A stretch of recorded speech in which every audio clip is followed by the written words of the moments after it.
السلام علیکم۔ ہم درس نظامی میں پڑھائے جانے والے فنون کا الگ الگ تعارف حاصل کر رہے ہیں۔ ان فنون میں سے ایک فن ہے علم الصرف۔ اس فن کی مشہور تعریف ہے هو علم بأصول يعرف بها احوال ابنیت الکلم الثلاث من حیث التخفیف والابدال والحذف وغیرہ، یعنی یہ وہ علم ہے جس کے اصولوں کے ذریعے عربی زبان کے تینوں اقسام کلمات یعنی اسم، فعل اور حرف کی بناوٹ اور ساخت کے احوال معلوم کیے جاتے ہیں، خصوصاً اس اعتبار سے کہ کہاں تخفیف، ابدال، حذف اور اس طرح کی دیگر تبدیلیاں واقع ہوتی ہیں۔ دوسری تعریف یوں کی جاتی ہے کہ هو علم يبحث فيه عن العوارض الذاتیہ لمفردات کلام العرب من حیث صورها وہیئاتها کالاعلال والادغام، یعنی علم صرف وہ علم ہے جس میں عربی کلمات مفردہ کے عوارض ذاتیہ سے بحیثیت صورت و ہیئت بحث کی جاتی ہے۔ مزید وضاحت یہ ہے کہ علم الصرف وہ علم ہے جو ہمیں یہ بتاتا ہے کہ عربی لفظ اپنی اصل شکل سے کیسے بدلتا ہے، اس میں کون سی تبدیلیاں کیوں آتی ہیں اور ان تبدیلیوں سے معنی کیسے بدلتے ہیں۔ یہ فن صیغے کی پہچان کرواتا ہے، یعنی لفظ اس وقت کس حالت میں ہے، مذکر یا مؤنث، واحد تثنیہ یا جمع، مجرد یا مزید، اور کس باب سے نکلا ہے۔ سادہ الفاظ میں آپ یوں کہہ لیں کہ علم الصرف عربی الفاظ کی اندرونی ساخت کا علم ہے۔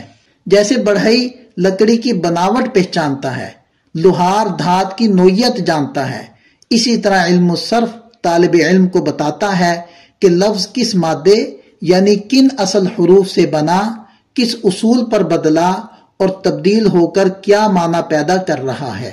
علم الصرف کی غرض کیا ہے؟ لفظ کی شکل پہچاننا، اس میں تبدیلی کے قواعد سمجھنا اور ان تبدیلیوں سے صحیح معنی اخذ کرنا۔ یوں کہیے علم الصرف ہمیں بتاتا ہے کہ لفظ کہاں سے آیا اور کس وجہ سے اس شکل میں کھڑا ہے۔ علم الصرف کیوں ضروری ہے؟ اس کی چند وجوہ ہیں۔ پہلی وجہ یہ ہے کہ یہ قرآن و حدیث کی زبان تک رسائی کی پہلی سیڑھی ہے۔ قرآن کی ہر آیت، حدیث کا ہر جملہ لفظوں سے بنا ہے۔ ان الفاظ کے صحیح معنی تک پہنچنے کے لیے ان کی اصل، باب، صیغہ اور ساخت جاننا ضروری ہے، اور یہ سب علم الصرف سکھاتا ہے۔ دوسری وجہ یہ ہے کہ یہ الفاظ کے معنی میں غلطی سے بچاتا ہے۔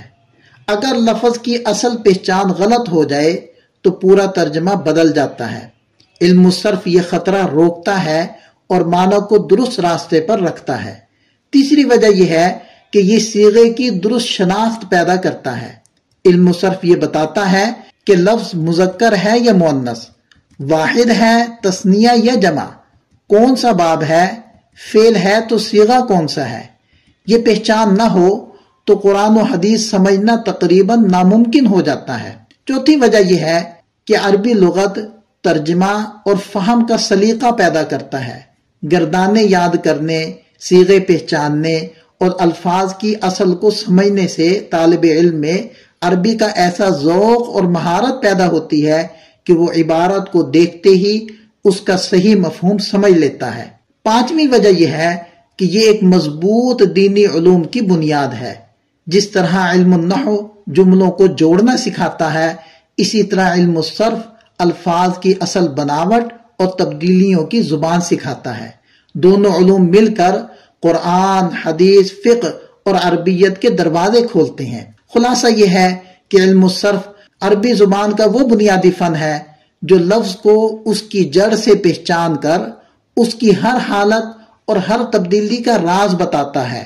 یہ علم قرآن و حدیث کے صحیح فہم کے لیے اتنا ہی ضروری ہے جتنا تالا کھولنے کے لیے چابی۔